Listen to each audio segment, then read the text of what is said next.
Hi friends, welcome back to PF information Telugu. ఈ వీడియోలో ఒక EPF member date of exit గురించి ఒక కామెంట్ చేస్తున్నారు. సో ఎక్స్ప్లెయిన్ చేసుకుందాము.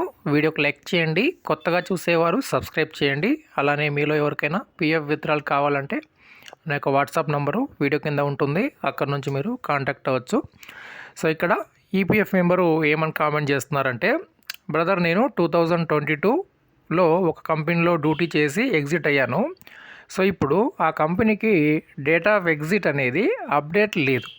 సో ఇప్పుడు నేను డేట్ ఆఫ్ ఎగ్జిట్ అప్డేట్ చేస్తూ ఉంటే ఒక డేట్ అనేది కనిపిస్తుంది, అంటే ఆగస్టు మంత్ నాకు కనిపిస్తుంది. కానీ నేను ఆగస్టులో ఎప్పుడు లాస్ట్ వర్క్ చేశాను అనేది నాకు తెలియడం లేదు. సో ఏ డేట్ అయినా నేను ఎంటర్ చేయవచ్చునా? ఒకవేళ ఎంటర్ చేస్తే పిఎఫ్ క్లెయిమ్ అనేది రిజెక్ట్ అవుతుందా, సెటిల్ అవుతుందా అని అడుగుతున్నారు. సో ఇక్కడ చూడండి, నేను ఒక ఈపీఎఫ్ అకౌంట్ది లాగిన్ ఇక్కడ ఉన్నాను. సో ఇక్కడ మీకు చూపిస్తూ ఎక్స్ప్లెయిన్ చేస్తాను. సో ఇక్కడ మనము మేనేజ్ పైన క్లిక్ చేసినట్లయితే మనకి ఇక్కడ మార్క్ ఎగ్జిట్ అనే ఆప్షన్ ఇక్కడ కనిపిస్తుంది. ఓకే, ఈ మార్క్ ఎగ్జిట్ పైన క్లిక్ చేసినట్లయితే ఎవరైతే ఒక కంపెనీలో 2 months నుండి డ్యూటీ చేయకుండా ఉంటే ఈ ఆప్షన్స్ వస్తాయి. నేను చూపించేటటువంటి ఆప్షన్స్ అంటే resign date, exit date update చేసుకునేటటువంటి ఆప్షన్స్. సో ఇక్కడ నేను ఇప్పుడు మార్క్ ఎగ్జిట్ మీద క్లిక్ చేస్తున్నాను.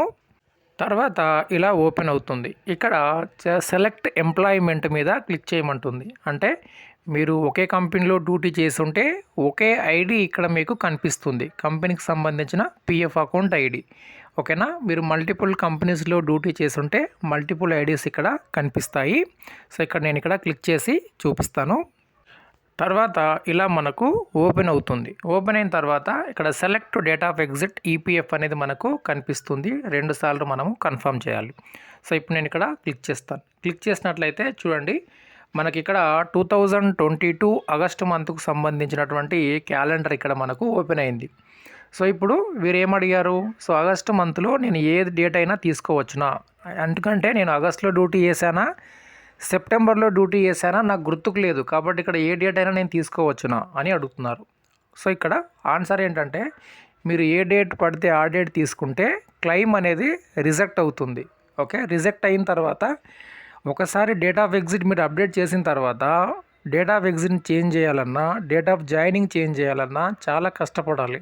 ఎంప్లాయరు, పిఎఫ్ ఆఫీస్ చుట్టూ తిరగాల్సిన అవసరం రావచ్చు. అందుకోసం మీరు మీ యొక్క పిఎఫ్ కాంట్రిబ్యూషన్స్ అలానే మీ డేట్ ఆఫ్ ఎగ్జిట్ రెండింటిని చూసుకోండి. మీకు గుర్తుకుండి ఉంటే, గుర్తుకు లేదంటే మీ యొక్క కంపెనీ ఎంప్లాయర్నైనా మీరు కాంటాక్ట్ అయ్యి కరెక్ట్ డేట్ తెలుసుకోండి.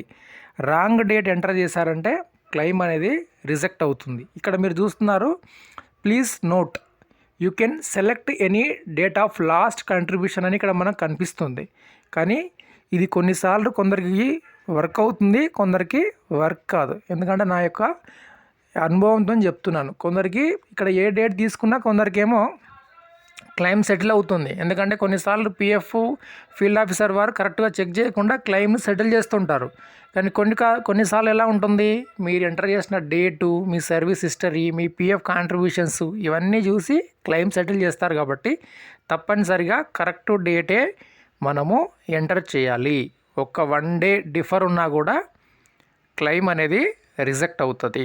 ఓకేనా, అలా మీరు రాంగ్ డేట్ అయితే ఎవ్వరూ ఎంటర్ చేయొద్దు. తెలియకపోతే ఆ డేట్ని మనం ఎంటర్ చేయకుండా ఉండాలి. అంతేగాని ఏదో ఒక డేట్ ఎంటర్ చేసామంటే ఇంకా అంతే, ఇంకా మన పిఎఫ్ డబ్బులు రావు. మన కంపెనీ వాళ్ళు మనకు కొన్ని కంపెనీస్ అయితే హెల్ప్ చేస్తాయి. కొన్ని కంపెనీస్ జాయింట్ డిక్లరేషన్ ఇవ్వాలి అంటే అది చాలా కష్టపడాల్సి వస్తుంది. ఇప్పుడు ఆన్లైన్లో జాయింట్ డిక్లరేషన్ అనేది ఉంది, కానీ కంపెనీ సపోర్ట్ అనేది తప్పనిసరి. అందుకోసం రాంగ్ డేట్ ఎవ్వరూ ఇవ్వద్దు అని నా మనవి. ఓకే, వీడియోకి లైక్ చేయండి, సబ్స్క్రైబ్ చేయండి.